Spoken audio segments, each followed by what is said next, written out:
अब हम Mac address के फीचर्स के बारे में देख लेते हैं। मैक एड्रेस जो एक फिजिकल एड्रेस है, इसको हार्डवेयर एड्रेस भी बोलते हैं। ये एक पर्टिकुलर डिवाइस के लिए यूनिक होता है। कोई दो डिवाइसेस का सेम मैक एड्रेस नहीं हो सकता, इसको हम चेंज नहीं कर सकते। और सबसे इम्पॉर्टेंट बात, ये हेक्साडेसिमल नंबर में रिप्रेजेंट किया जाता है। जो आईपी एड्रेस है वो डेसिमल नंबर में रिप्रेजेंट किया जाता है, लेकिन मैक एड्रेस हेक्साडेसिमल में रिप्रेजेंट किया जाता है। जैसे यहाँ पे हमने एग्जांपल दे रखा है 89-34-84-00-00-AB-DE। तो A B C D E ये सारे हेक्साडेसिमल नंबर सिस्टम के अंदर ही आते हैं। और चौथी बात सबसे इम्पोर्टेंट कि ये 48 बिट एड्रेस है, क्योंकि देखिए वहाँ पे आईपी एड्रेस में हमारे पास 4 ऑक्टेट थे, यहाँ पे हमारे पास 6 ऑक्टेट है, और हर एक ऑक्टेट को हम 8 बिट से रिप्रेजेंट करते हैं। तो यानी टोटल जो मैक एड्रेस है वो 48 बिट का हो गया। तो आईपी एड्रेस हमेशा 32 बिट का होगा और मैक एड्रेस 48 बिट्स का होगा। अगर अब आपको मैक एड्रेस पता करना है आपके डिवाइस का, तो कैसे करेंगे? बिल्कुल पहले जैसे ही करना है, स्टार्ट मेन्यू में जाएंगे, वहाँ पे cmd टाइप करेंगे तो कमांड प्रॉम्प्ट खुलेगा।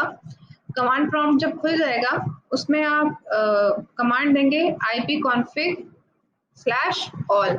ये लिखी हुई है यहाँ पे, हाईलाइट की है मैंने, ipconfig/all। तो जैसे ही आप इसमें टाइप करके एंटर प्रेस करेंगे तो आपकी जो डिवाइस है उसका मैक एड्रेस भी आ जाएगा। तो इस तरीके से आप मैक एड्रेस देख सकते हैं। लास्ट है पोर्ट एड्रेसिंग। देखिए, पोर्ट एड्रेस, आईपी एड्रेस और मैक एड्रेस, अगर इन तीनों को हमें एक साथ समझना हो तो कैसे समझेंगे? मान लीजिए आपका कोई फ्रेंड है जिसने आपको पार्सल भेजा है किसी दूसरे लोकेशन से। मान लीजिए आप मुंबई में रहते हैं और आपका फ्रेंड चेन्नई में रहता है, तो चेन्नई से पार्सल भेजा है मुंबई, तो उस पार्सल का मुंबई में आना ये किसकी हेल्प से होगा? आईपी एड्रेस से होगा। और फिर मुंबई में आपका जहाँ पे भी अपार्टमेंट है, उस अपार्टमेंट में पहुंचना वो होगा मैक एड्रेस की हेल्प से। और अपार्टमेंट में आने के बाद पर्टिकुलरली आपके जो अपार्टमेंट है, आपका जो हाउस है, उसके अंदर उस पार्सल का पहुंचना, यानी एक पर्टिकुलर आदमी के पास उसका पहुंचना, वो होगा पोर्ट एड्रेस के थ्रू। तो यानी आईपी एड्रेस कहाँ काम आ रहा है? जहाँ हमें नेटवर्क खोजना है, यानी यहाँ हमें लोकेशन पे पहुंचना है, जैसे मुंबई पहुंचना है।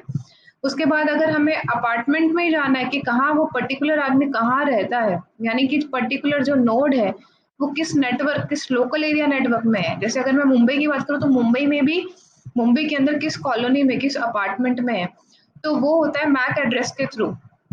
और उसी प्रकार से अगर हम बिल्डिंग में पहुंच गए हैं सही सलामत, यानी कि हम लोकल एरिया नेटवर्क में पहुंच गए हैं, तो उस लोकल एरिया नेटवर्क के अंदर भी कई सारे नोड्स हैं, तो किस नोड पे पहुंचना है और उस नोड के अंदर भी किस पोर्ट पे पहुंचना है।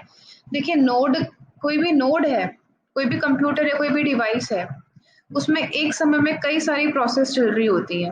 हो सकता है आप जीमेल भी एक्सेस कर रहे हो सकता है आपने मीडिया प्लेयर भी चला रखा हो सकता है आप यूट्यूब से वीडियो भी देख रहे हो सकता है आप अपना कोई डॉक्यूमेंटेशन का काम कर रहे हो। तो यानी आपने एक साथ 4 प्रोसेस खोल रखी है, और इन 4 प्रोसेस का अलग-अलग पोर्ट नंबर होगा।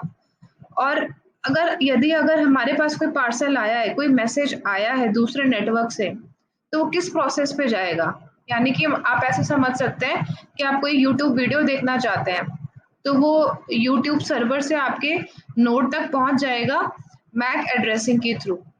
मतलब आईपी एड्रेस और मैक एड्रेस के थ्रू आपके कंप्यूटर तक तो पहुंच जाएगा। लेकिन कंप्यूटर में भी अगर आपने खूब सारी चीजें खोल रखी हैं, खूब सारी प्रोसेस खोल रखी हैं, यानी जीमेल भी खुला है, यूट्यूब पे खुला है, आप गूगल क्रोम पे कुछ सर्च भी कर रहे हो, आपने मीडिया प्लेयर भी चला रखा है, तो ये बहुत ज़रूरी हो जाता है कि जो वीडियो आपने रिक्वेस्ट किया था वो वीडियो यूट्यूब पे ही आपको दिखाई दे। तो वो यूट्यूब पे कैसे पहुंचेगा? आपके यूट्यूब वाले जो आपने विंडो खोल रखी है, प्रोसेस खोल रखी है, उस पे कैसे पहुंचेगा? वो उस यूट्यूब के पोर्ट नंबर के थ्रू पहुंचेगा। यानी कि अगर आपने जीमेल खोला हुआ है तो उस प्रोसेस का अलग पोर्ट है, पोर्ट नंबर असाइन किया हुआ है, यूट्यूब का अलग पोर्ट नंबर अलॉट किया हुआ है, आपने जो सर्चिंग करनी है, ब्राउजिंग करनी है, उसका एक अलग से पोर्ट नंबर दिया हुआ है। तो पोर्ट नंबर की हेल्प से आपने जो भी चीज़ रिक्वेस्ट करी है, जो भी डेटा रिक्वेस्ट किया है, वो आपके सही पोर्ट पे पहुंच जाता है। तो ये ऑपरेटिंग सिस्टम की जिम्मेदारी होती है कि जो भी डेटा आपके नोड पे रिसीव हुआ है तो जो प्रोसेस की बात मैं कर रही थी मैक एड्रेसिंग में, वो आप इस डायग्राम से समझ सकते हैं। देखिए, ये एक नोड है। मान लीजिए ये जो नोड है इस पे डेटा आ चुका है, जो भी हमें रिसीव करना था वो हमने डेटा रिसीव कर लिया है। और डेटा किस तरीके से रिसीव करेंगे, पहले वो आईपी एड्रेस से सही नेटवर्क पे पहुंचेगा और मैक एड्रेस से सही नोड पे पहुंचेगा। अब मान लीजिए आपका कंप्यूटर है, इसमें आपने 3 प्रोसेस खोल रखी हैं, यानी कि आपने एक ईमेल अकाउंट खोला हुआ है, जीमेल, कुछ ईमेल, याहू मेल, कुछ भी खोला हुआ है, कोई एचटीएमएल पेज भी खोला हुआ है, यानी कि आप कुछ ब्राउजिंग कर रहे हैं नेट पे, और कुछ आपने अलग से ऑब्जेक्ट भी खोला हुआ है, मीडिया प्लेयर खोला हुआ है। तो देखिए, ये जो तीनों प्रोसेस एक ही नोड पे चल रही हैं, इन तीनों प्रोसेस का अलग अलग नोड नोड पोर्ट नंबर होगा। तो जैसे फर्स्ट प्रोसेस जो आपने ईमेल खोला हुआ है उसका पोर्ट नंबर है 110, दूसरी प्रोसेस का है 80 और 1085 का है, थर्ड प्रोसेस का है 1085।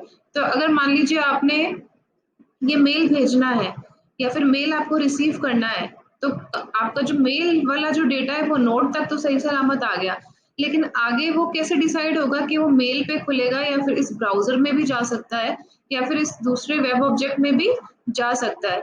तो कंप्यूटर जो आपका ऑपरेटिंग सिस्टम है वो कैसे आइडेंटिफाई करेगा कि जो मेल है वो सही तरीके से ईमेल वाले जो पार्ट है उस पे पहुंचे, तो वो उसके पोर्ट नंबर के द्वारा होगा। तो यानी हर एक जो नोड है, हर एक जो कंप्यूटर है, वो एक पोर्ट नंबर की टेबल मेंटेन करता है और उस पोर्ट नंबर की जो टेबल होती है उसके अकॉर्डिंग वो आइडेंटिफाई करता है कि ये डेटा किस पोर्ट पे जाना चाहिए।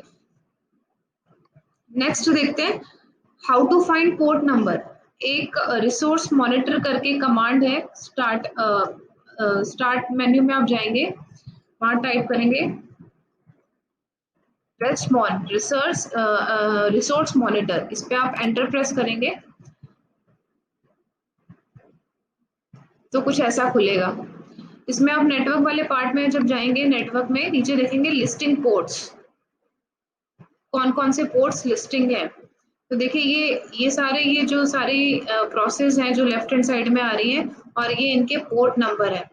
जैसे कि ये क्रोम मैंने खोला था तो उसका पोर्ट नंबर था 5353, तो यानी उस टाइम जब मैंने क्रोम खोला था उसका ये पोर्ट नंबर 5353 है। तो कोई भी डेटा अगर क्रोम में मैंने रिक्वेस्ट किया है तो वहां पे इस पोर्ट नंबर की हेल्प से मुझे डेटा मिल पाएगा। इसी प्रकार से जो भी मैंने प्रोसेस चल रही है मेरे कंप्यूटर में, लैपटॉप में, वो सारी सबको एक पोर्ट नंबर दिया हुआ है।